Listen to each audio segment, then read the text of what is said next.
Do I believe in UFOs or extraterrestrial visitors? I'm not authorized to answer that question.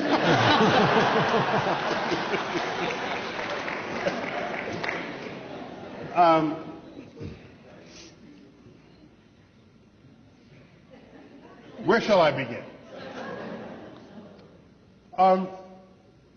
UFO. First, remember what the U stands for in UFO. Now, there's a fascinating frailty of the human mind that psychologists know all about. And it's called argument from ignorance. And this is how it goes. You ready? Somebody sees lights flashing in the sky. They've never seen it before. They don't understand what it is. They say, a UFO.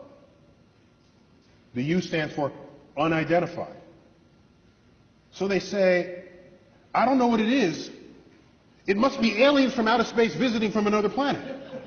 Well, if you don't know what it is, that's where your conversation should stop.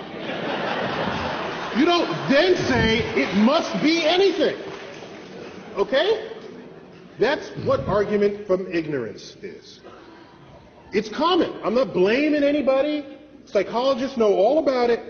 And it may relate to our burning need to have to know stuff because we're uncomfortable, steeped in ignorance. You can't be a scientist if you're uncomfortable with ignorance, because we live at the boundary between what is known and unknown in the universe.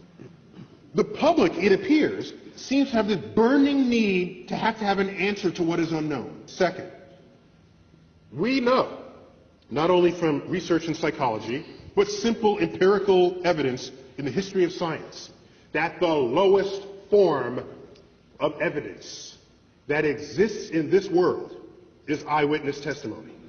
So now, it wouldn't matter if you saw a flying saucer.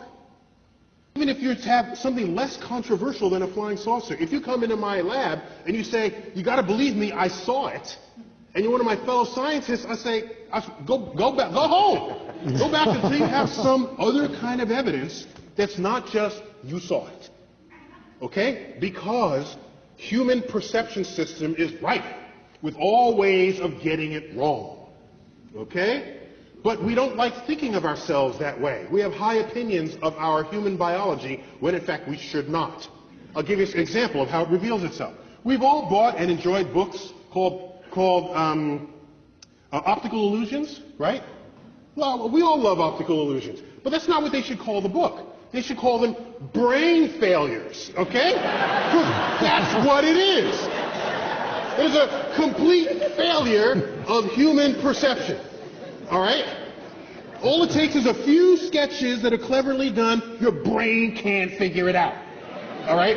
So, we are poor data-taking devices. That's why we have such a thing as science.